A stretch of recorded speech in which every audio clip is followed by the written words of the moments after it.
FY2026 Investor Conference Call. As a reminder, all participant lines will be in the listen-only mode, and there will be an opportunity for you to ask questions after the presentation concludes.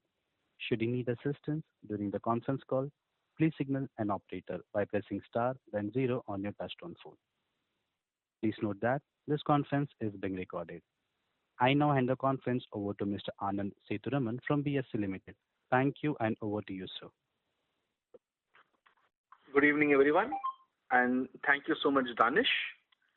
A warm welcome to all of you for participating in Q3 FY 2026 earnings call for BSE. My name is Anand, and I'll be the host for the call. Today, we are joined by BSE's leadership team, consisting of Mr. Sundararaman Ramamurthy, Managing Director and CEO, Mr. Deepak Goyal, Chief Financial Officer, Srimati Kamala K, Chief Regulatory Officer, Mr. Sunil Ramrakhiani, Chief Business Officer, Mr. Viral Davda, Chief Technology Officer, Srimati Radha Kirtivasan, Head of Listing and SME, Mr. Rudresh Kunde, Chief of Product Strategy and Policy, Srimati Vaishali Babu, MD and CEO of ICCL. Also present here, senior members of our business, finance, and investor relations team. The results for the quarter ended 31st December 2025 have been announced, and the data pack consisting of financials and investor presentation is available on the BSE website. We will begin today's call with remarks from BSE's MD and CEO on the business and financial performance. All participant lines will be muted for the duration of the call. There will be an opportunity for you to ask questions after the management remarks. Please note that some of the remarks made today may be forward-looking in nature and are subject to risks and uncertainties. The company does not undertake to update these forward-looking statements publicly. With this, I would now like to invite the BSE MD and CEO to share his views. Thank you, and over to you, sir. Thank you, Anand.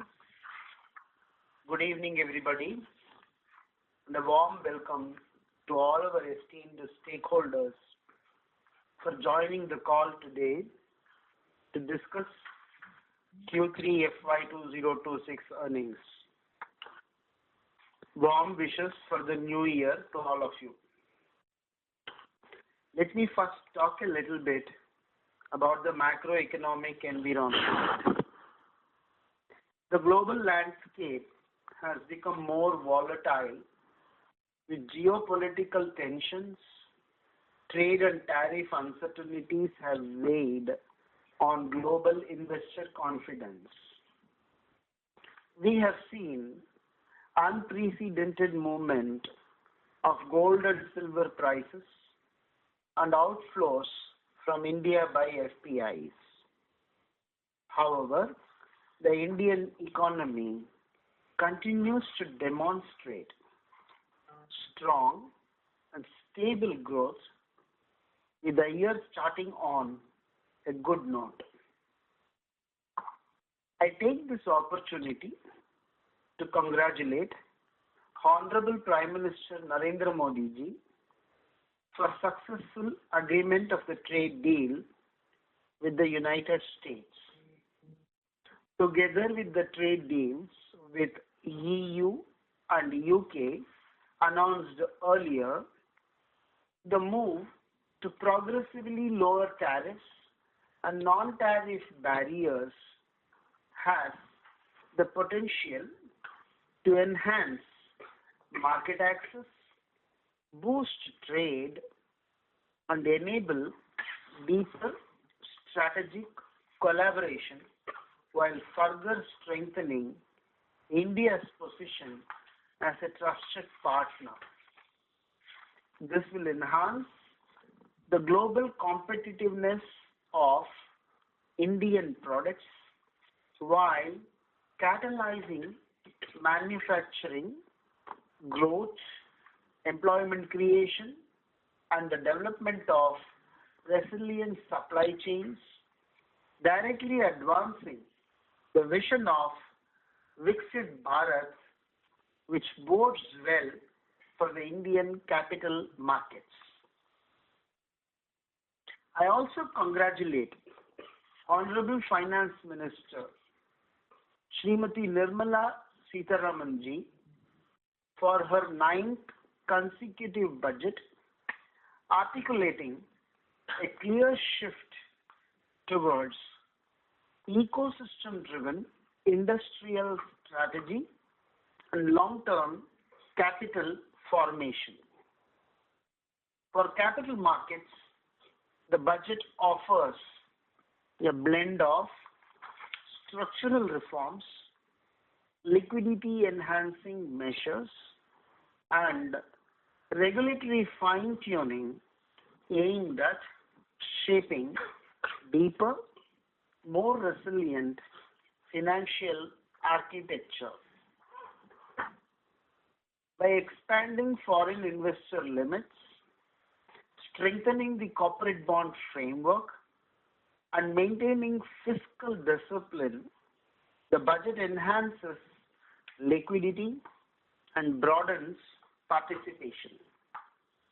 The STT adjustments also appear to be realigning investor focus towards long-term equity investment and healthier market liquidity.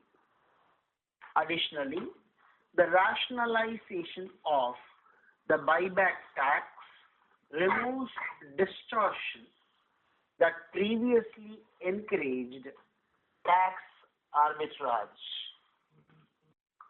Moving to Indian capital markets,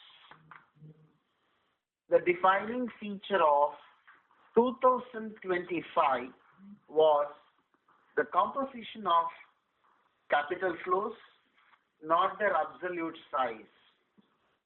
When foreign portfolio investors retreated during 2025's geopolitical turbulence, India's domestic institutional investors comprising of mutual funds, insurance companies, banks, and others deployed rupees 7 lakh crores during the calendar year, representing a 33% increase from rupees 5.25 lakh crores in 2024. This represented the fundamental change in market microstructure.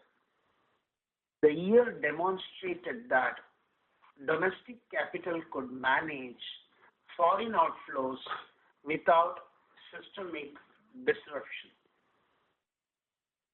Equally encouraging is the unwavering commitment of India's retail investors.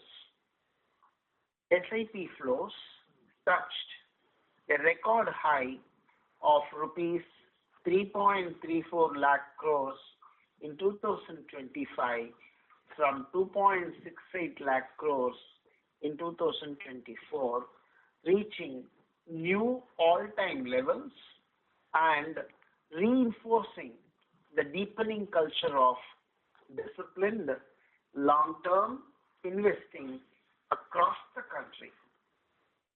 Against this backdrop, I am pleased to share that BSE delivered its 11th consecutive quarter of record revenues with consolidated revenues of 1,334 crores, surpassing the previous quarter's record of rupees 1,139 crores and marking a robust 62% year-on-year expansion.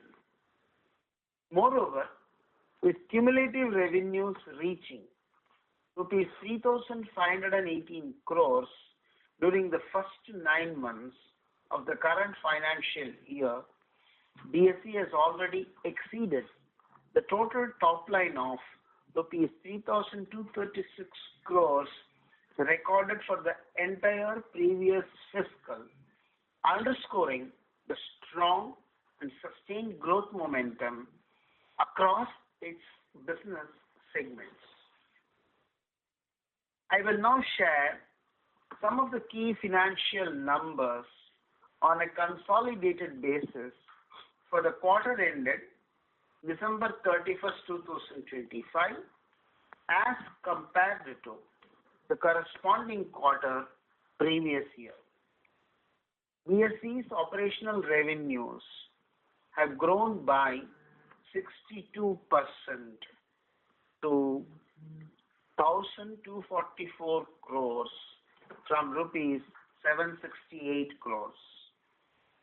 Transaction charges comprising revenues from the equity cash, equity derivatives, mutual fund and clearing house segments have registered a substantial increase of 86%, rising to rupees 953 crores from rupees 511 crores, reflecting robust growth in core trading and settlement related activities. Other operating income, which includes enhanced data dissemination fees, co-location, index services, etc., have increased by 56% to rupees 92 crores from rupees 59 crores. Income from investments has increased by 47% to rupees 84 crores from rupees 57 crores. Operating expenses increased by 40% to rupees 511 crores from 364 crores. It may be noted that 51% of the total operating expenses are attributable to regulatory fees and clearing and settlement expenses, all of which is directly correlated to increasing transaction volumes. The operating EBITDA, including contribution to core SGF, has more than tripled to rupees 732 crores as compared to rupees 236 crores, with margins expanding to 59% from 39%. The net profit attributable to the shareholders of the company has demonstrated a significant acceleration, more than doubling to rupees 602 crores from rupees 220 crores, representing a robust year-on-year growth of 176%. This marked improvement across both top line and bottom line performance underscores the company's enhanced operational resilience, disciplined execution, and sustained financial momentum. The continuation of this trajectory further reflects the breadth and depth of participant engagement across our platforms, the effectiveness of our strategically aligned initiatives, and the progressively increasing confidence that India's capital market ecosystem continues to repose in BSE. As highlighted in our previous earnings calls, the SGF contributions recorded during the quarter reflect the implementation of BSE's revised policy, whereby 5% of transaction-linked revenue is allocated to the core settlement guarantee fund on a monthly basis. The policy framework incorporates an upper limit mechanism to ensure prudent capital management while simultaneously maintaining robust and adequate risk coverage. As of Jan 2026, BSE's core SGF balance stood at rupees 1,202 crores, inclusive of an incremental contribution of rupees 45.6 crores made during the quarter, arising from the application of this new policy. Furthermore, employee expenses for the period increased by rupees 22 crores, primarily attributable to the enactment of Government of India's new labor codes notified on November 21, 2025, which introduced a standardized wage definition and revised regulatory provisions relating to gratuity, leave encashment, and other employee benefit obligations. Let me now highlight a few of the many business milestones in Q3 FY2026. BSE's SME platform achieved a significant milestone with the successful listing of its 700th SME company on February 1, 2026.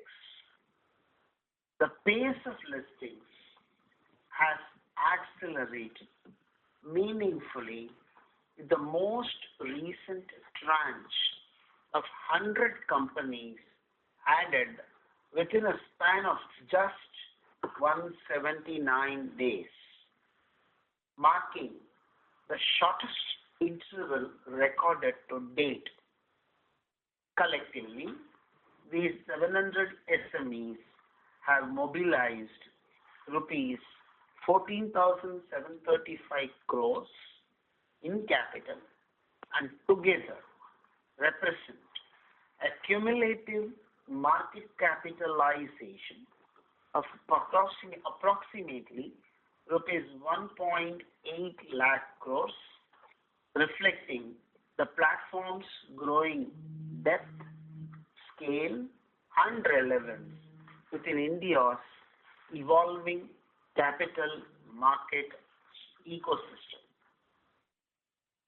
The total number of investor accounts registered on BSE has surpassed 24 crores, with 10 states individually contributing more than 1 crore registered investors, reflecting a broad-based deepening of retail market participation across regional demographics. On the investor education front, BSE conducted 4,841 investor awareness programs during Q3 FY2026, aimed at enhancing financial literacy, strengthening informed decision-making, and furthering the protection of investor interests within the capital market ecosystem. BSE signed a memorandum of understanding with the Department of Posts to enable the distribution of mutual fund products via India Post's vast network of post offices.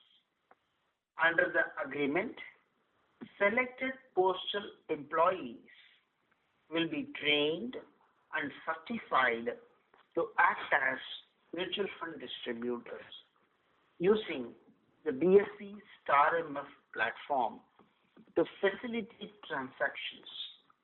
This partnership aims to enhance financial inclusion, specifically targeting rural and semi-urban areas by leveraging the BSE Star MF platform.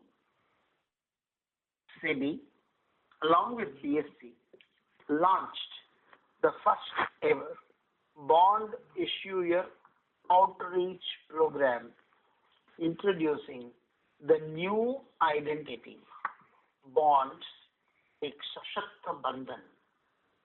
This initiative strengthens our collective push to deepen India's corporate bond market.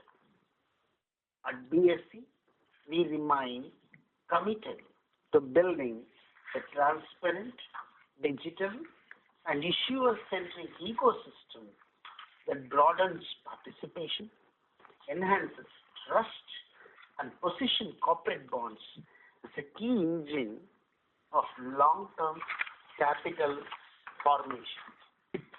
BSE's fundraising platforms continue to remain the preferred choice by Indian companies to raise capital by enabling issuers to raise rupees 22.4 lakh crores in FY2026 by means of equity, debt, bonds, commercial papers, mutual funds, etc. Q3 FY2026 proved to be an exceptionally strong quarter in terms of capital mobilization. A total of 39 companies raised a record of rupees 95,272 crores, reflecting the depth and resilience of fundraising environment on BSE.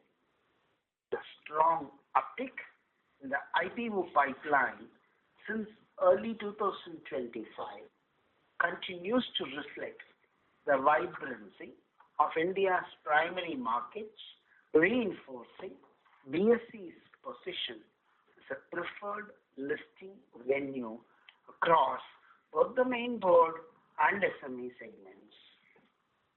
Moving on to our trading segment, it continues to maintain strong growth momentum, supported by healthy volumes and increased client participation across key business lines.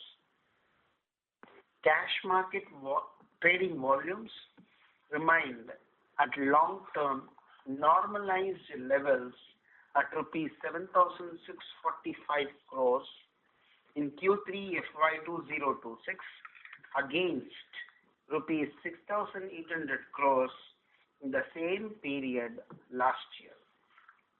On the regulatory front, SEBI directed exchanges to introduce a closing auction session to be implemented from 3rd August 2026, replacing the existing methodology of determining closing prices through the volume weighted average price of trades executed during the final 30 minutes of continuous trading.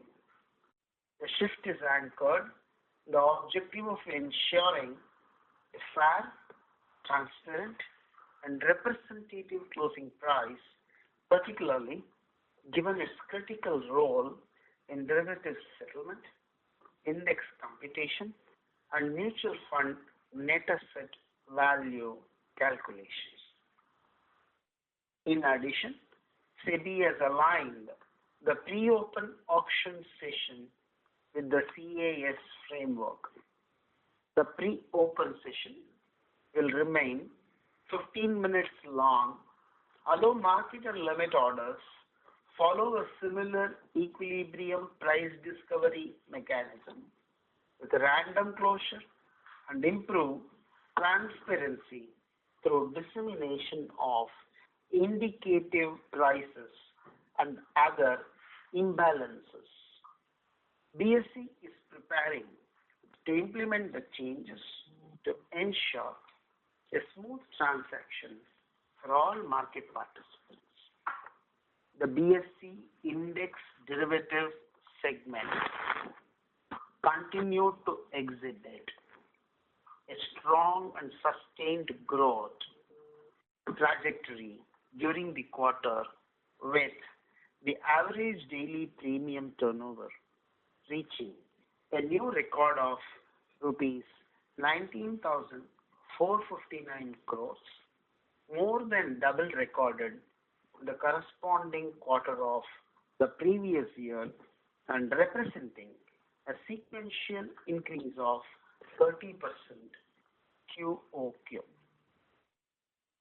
Following the transition to a Thursday expiry cycle, we have observed a pronounced expansion in open interest, deeper market participation, and a broadening of the contract's liquidity profile. Sensex index options has consequently advanced to rank among the most actively traded contracts in 2025. It continues momentum observed in 2026 so far. In addition, BSE has revamped the BankX index to make it broad-based and representative of the evolving banking landscape. Following this enhancement, we are witnessing a marked increase in market participation and liquidity, further strengthening the index relevance as a benchmark for investors and market participants. We remain focused on further enhancing market depth by expanding participation, evolving our product suite, particularly through the promotion of longer tenor contracts and strengthening our technology infrastructure through systematic upgrades to data center capabilities and connectivity framework.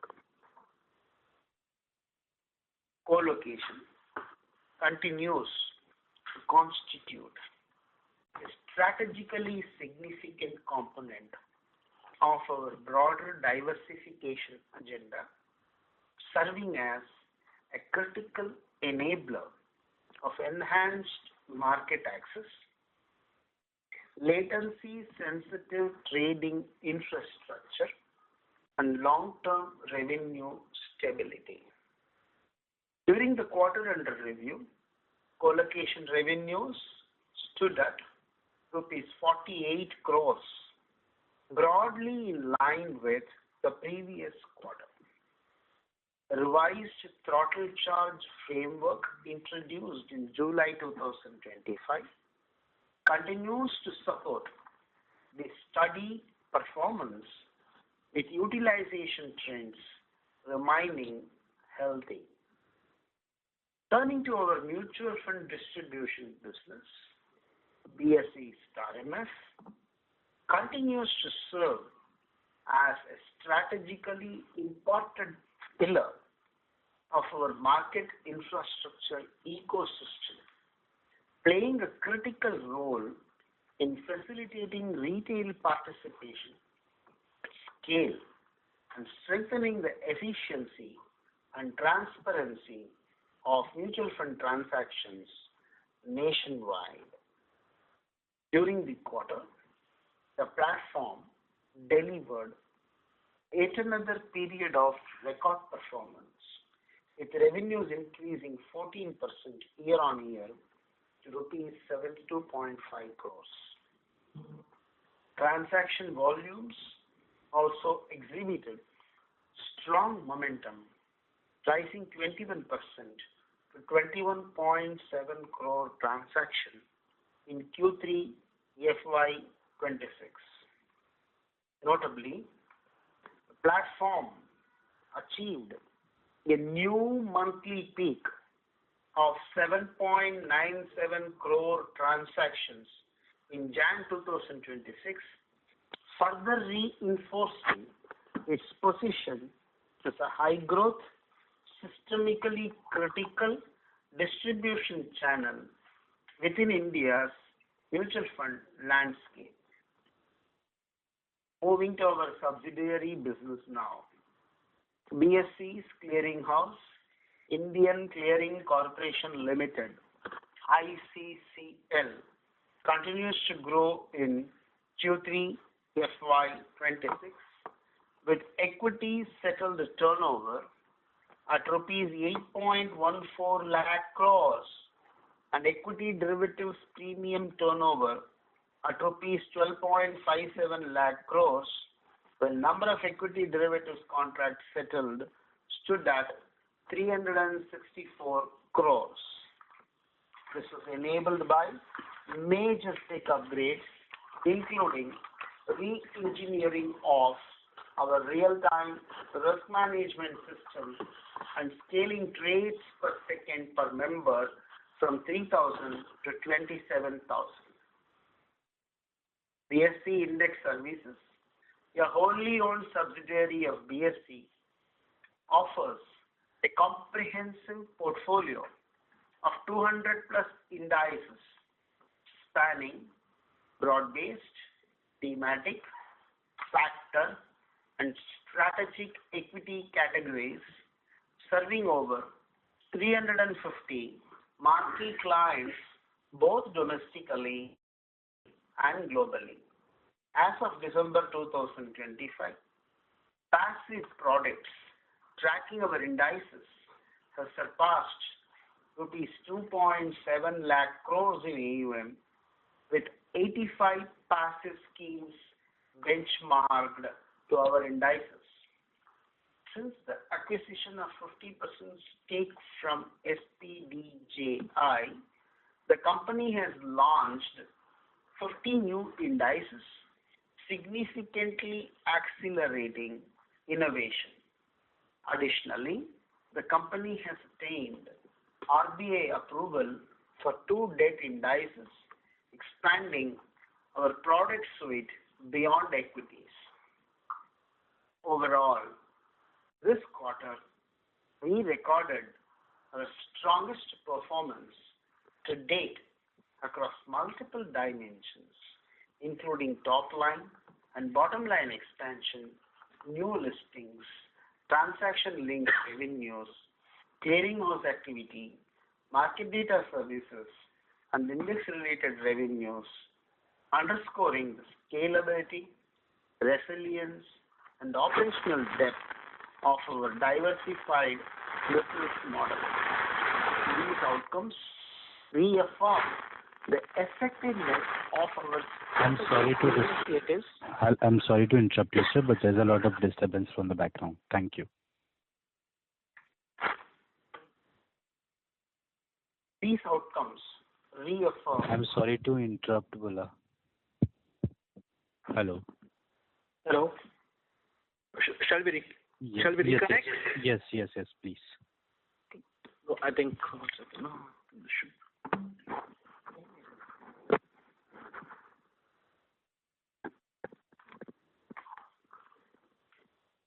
Is this better? Yes, you may please proceed. These outcomes reaffirm the effectiveness of our strategic initiatives and the deepening trust placed in BSE by participants across the financial ecosystem. As we move forward, BSE remains firmly committed to strengthening India's capital market architecture with integrity, innovation, and resilience at its core. Supported by a healthy IPO pipeline, sustained retail participation, and the expanding adoption of our trading, clearing, and settlement platforms, we are well positioned to enable the next phase of market development. Our strategic focus will continue to center on broadening opportunities, simplifying market processes, and upholding the highest standards of governance and institutional discipline. Together, we will continue to build a more vibrant, inclusive, and future-ready market for all stakeholders. Thank you for your continued trust and support. and sorry for the disturbances and noise which you might have encountered during my speech. With these updates, I now hand over the call back to Anand. Thank you so much, sir, for the remarks. We will now open the floor for Q&A. Over to you, Danish. Ladies and gentlemen, we'll now begin with the question and answer session. Anyone who wishes to ask a question may press star and one on their touchtone telephone. If you wish to remove yourself from the question queue, you may press star and two. Participants are requested to use handsets while asking a question. Ladies and gentlemen, we'll wait for a moment while the question queue assembles. Before we take the first question, would like to inform you, in order to ensure that the management will be able to address all the questions from the participant, we request you to kindly limit your question to one question per participant. If you have a follow-up question, please rejoin the queue. Our first question comes from the line of Sukrit D. Patil from Eyesight Fintrade Private Limited. Please go ahead. Good evening to the team. I have two questions. My first question to Mr. MD sir is, how do you see BSE balancing between expanding new product offerings, strengthening technology infrastructure, and protecting the profits? As investor participation and competition evolves, what will guide your decision-making process on which of these areas should get the strongest focus in the coming quarters? That's my first question. I'll ask my second question after this. Thank you. Thank you, first of all, for asking this question. I'm not sure whether these objectives that you're talking about are conflicting. Actually, I feel they are complementary. As MII, we don't strive hard to protect the top line or bottom line. We try to provide services which will suit the market's requirement and fulfill the market's demand for products and better the economy in terms of capital creation. When we adhere to this process, naturally and necessarily infrastructure building becomes part and parcel of it, and profits becomes an automatic outcome, and therefore we don't have to go towards making profit as a specific goal. So our focus will continue as what it was. It will be deepening and broadening market, enhancing customer delight, and in the process, help in the capital formation for the economy. All our product introductions will be keeping in mind these broad strategic objectives, and this is what will be guiding. We are very confident and sure when we pursue these objectives, profit is a natural corollary that will be happening. Thank you. Thank you. My second question to Mr. CFO is, again along the similar lines, as BSE plans for the next few quarters or next few years, which financial signals or metrics will be most important in guiding decisions on cost control, cash flow management, and capital allocation for technological investments? How do you see these particular levers shaping BSE's ability to protect the margins and deliver sustainable value as the exchange business grows? Thank you. So thank you for this question. Protecting margin and managing costs is a continuous process. So it doesn't get driven by any one particular objective. Ultimately, the overall objective, what MD sir mentioned, is what guides us in terms of maximizing capital formation, maximizing providing best infrastructure to the market, and we get guided by the development of the market. As I mentioned, cost control, etc., is guiding which we continue to manage. Now we request all participants to please limit their question to, and please follow the queue.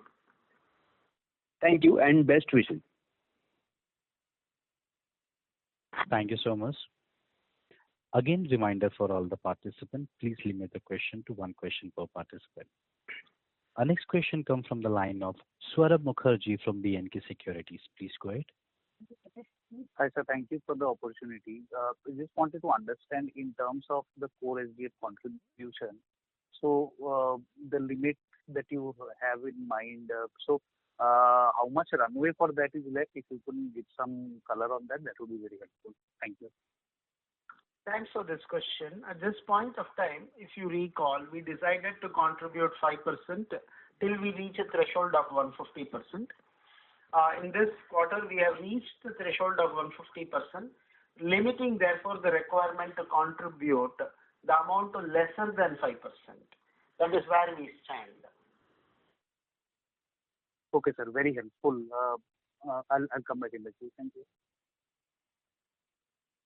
Thank you. Our next question comes from the line of Supratim Datta from Jefferies. Please go ahead. Hi, thanks for the opportunity. What we have seen in the last few months is commodities has emerged as a key segment of interest for both HFTs as well as retail traders. Just wanted to understand how are you seeing that category, and is this a category of interest that you would like to build in the next coming years? Yeah. Thank you. Dattaji, thanks for this very valuable question that you have asked me. As you would recall, BSE commenced its journey in derivatives very late and very recently, somewhere around some 30 plus months back.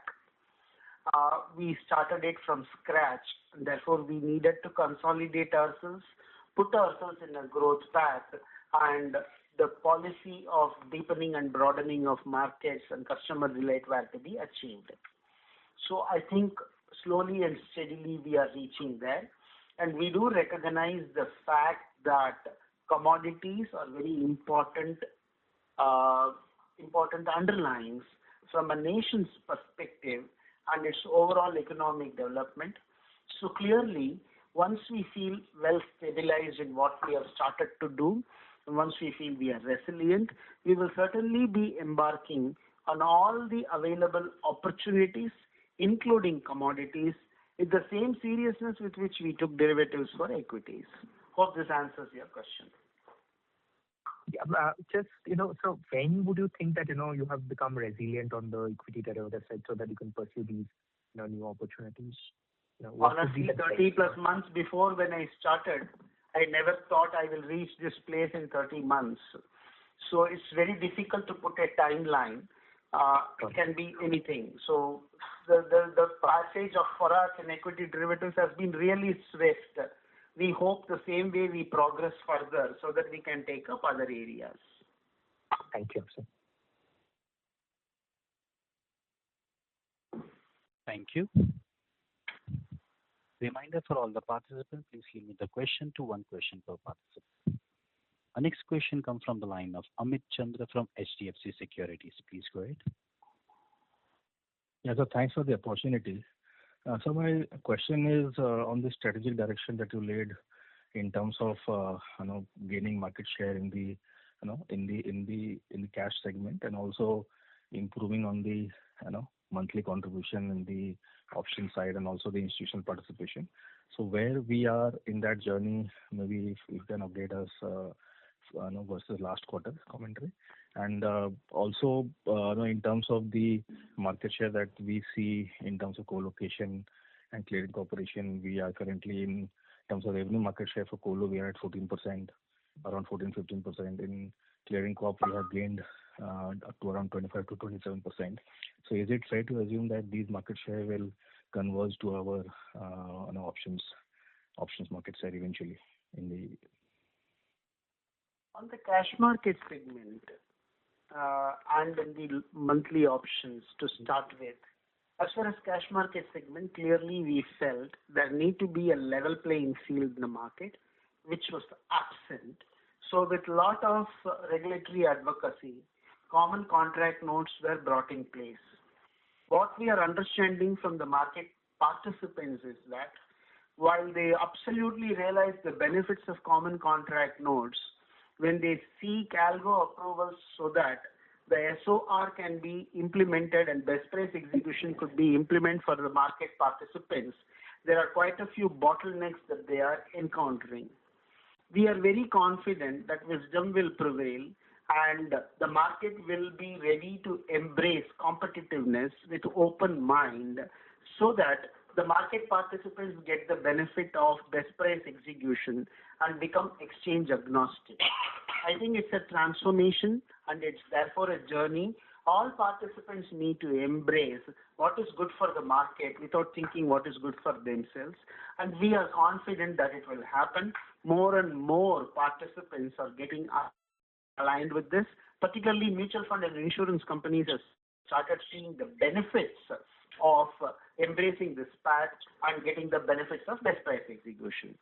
As well as long term, rather than always we used to measure it in terms of other than weekly expiry. Other than the current weekly expiry, our market share has started. Market share means the share of whatever we trade within that has started growing.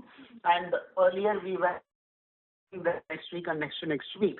Today we are very proud to say, including the monthly, other than the current week, total volumes of around of ours, 5% comes from that. I think this is a starting process, and we will be going further ahead. Okay. I'm not actually remembering your second question. I think you talked about co-location. Co-location was never.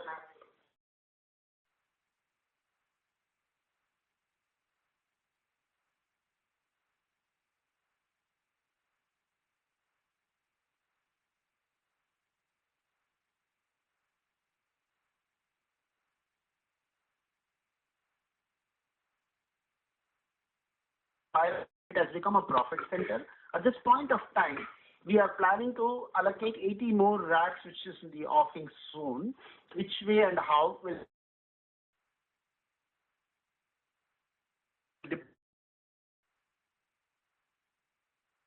co-location revenue is somewhere around 45 to 48 crores per quarter. We think it will get stabilized at that level if you are not planning to increase any charges, which at this point of time will not be done ad hoc. It will be only at appropriate time, appropriate levels. As far as clearing corporation is concerned, we have put in a lot of efforts to improve the technological supremacy and efficiency of clearing corporation. Traveling from 3,000 trades per second per member to in clearing corporation, that capability to 27,000, I think, which you are doing now, in itself is a great achievement. And there is still a long way to go. We will strive hard to provide the best of services, therefore, so that there is a level playing field in the market in the area of clearing as well. Thank you, sir. Thank you and all the best, sir. Thank you so much, Chandraji. Thank you. Our next question comes from the line of Priyesh Jain from Motilal Oswal Financial Services. Please go ahead.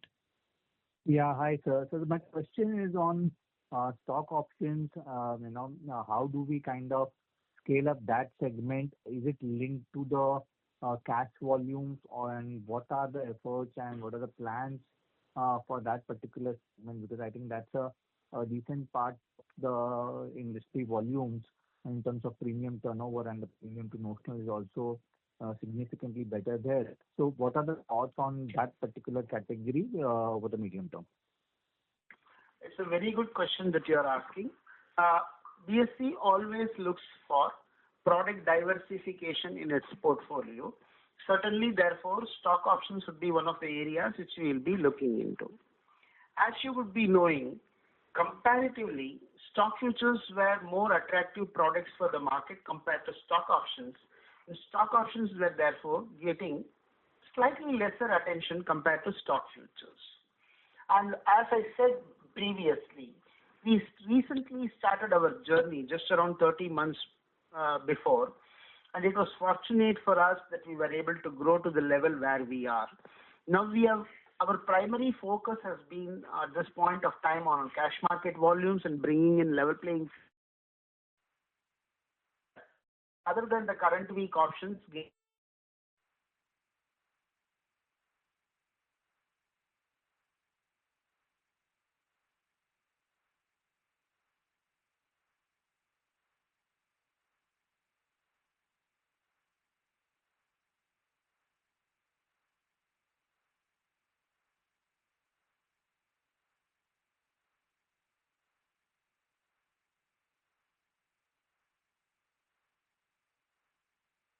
Cash volumes, are we having a low market share on cash volumes and stock options? Would there be any linkage in that sense?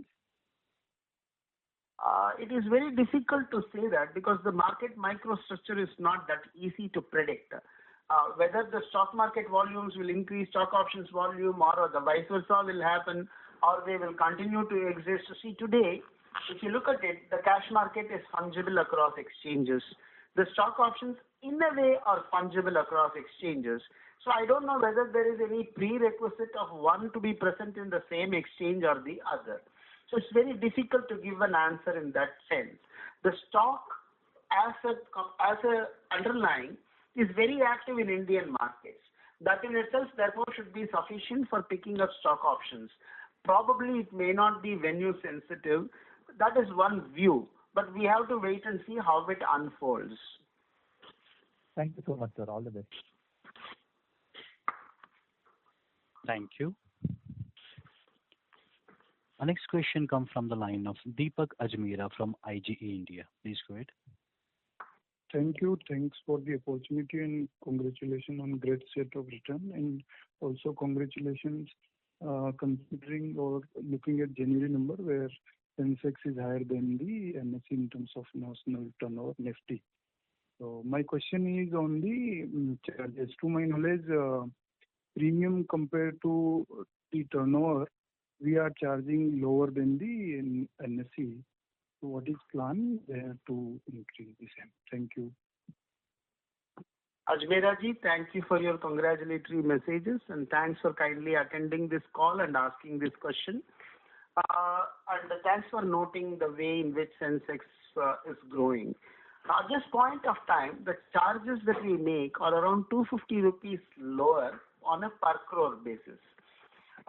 If you recall, we started our journey with no charges, then we went into 500 rupees, and then we slowly increased it to some mid-level, and then we ultimately landed up with the current charges that we are. Charges are not fixed and written in stone. Certainly, they have some scope for further increase. As I always say, depending on the market's capability to bear the cost, there are multiple costs that are evolving in the market. Profit cannot be a sole objective for an MII. It also has other responsibilities. Keeping that in mind, any increase in charges will be considered at an appropriate time for appropriate reasons and after considering what the voice of customer would be in this regard. Thank you. All the best. Thank you. Our next question comes from the line of Dikshant Bulchandani from DB Wealth. Please go ahead. Congratulations, management, on the good results. What is the sort of impact that we are envisioning? I'm really sorry, Mr. Bulchandani. Your voice is very low. Okay, is this better? Yes, please go ahead. So, management, what is it that we are thinking on the recent changes that the government has made on the STT? What are the reflection in the markets that you have started to expect that what can happen now? What are your thoughts on it? Thank you, Mr. Bulchandani ji, for congratulating us, and thanks for attending this call and asking this question. I think you are primarily referring to the STT increase. The other part of it is, of course, with regard to the buyback, the capital gains tax. I think that's a very wonderful change. A lot of people talk about the STT, so let me take the question to reflect to that area and answer you. It has two portions. One is increasing the STT for futures, and second is for options. As I have been telling the press also before, my experience from the past is that whenever STT charges are increased for options, it has not had any meaningful impact on the volumes, and volumes have continued as before. That is the experience that I have seen from my limited knowledge of what I have seen in the market. As far as futures are concerned, I think the thought process behind the move probably could be twofold. One is to encourage long-term equity investments among retailers instead of getting into the derivatives, and secondly, to encourage longer-term future contracts, which may help mutual funds and other institutions which are permitted to trade derivatives. Both, if materialized, will be in the interest of the market. So I think there will be some time to adjust and reorient for the market. And once it happens, it will be in the interest of the market as more retail people may move towards mutual fund and long-term equity investments. And mutual funds which are doing arbitrage funds and others may think of a longer term option instead of monthly option, so that the cost that would be debited to the funds will get lower. So just to follow up here, a good chunk of our growth has happened because of the futures introduction by BSE. And if the charges go up more than double on STT, wouldn't that be a problem for our growth trajectory just from basic perspective? It's a very valid question that you are asking, but the truth is slightly different. The growth of BSE's derivatives has been based on Sensex options volumes. At this point of time, in comparison to the Sensex options, Sensex futures are still at a very nascent stages of growth.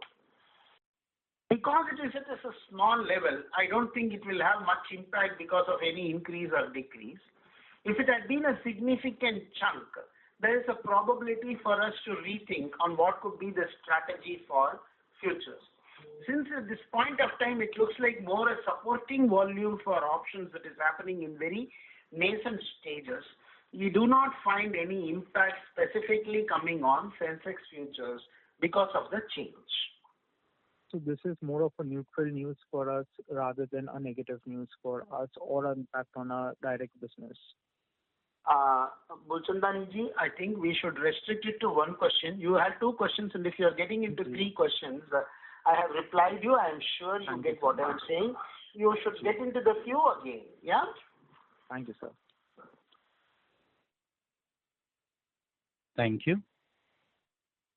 Request participant to please limit the question to one question per participant.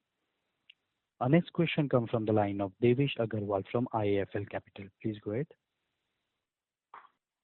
Yeah, good evening, sir. Thank you for the opportunity and congratulations on a very strong performance. Most of the questions have been answered. Just to clarification. First, did you say that you are nearly at 150% of your core SDF requirement, and to that extent, the incremental contribution will not be there from the coming quarter, or it will come down? That is first. And secondly, the increase in the STT that has happened on the future side, would that in any way, directionally, can the volume shift from futures to either equity options or cash? Is that a possibility?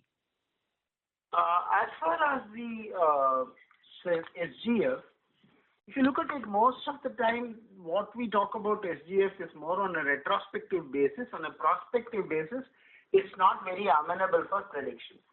That is why a ad hoc number of 5% and 150 were arrived at by us to prevent any shocks.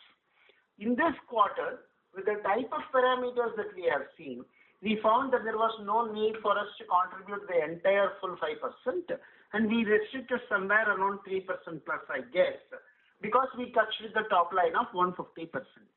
Will the same thing will continue, and therefore there will be no need for any contribution in the next quarter? No, it is not take it that way.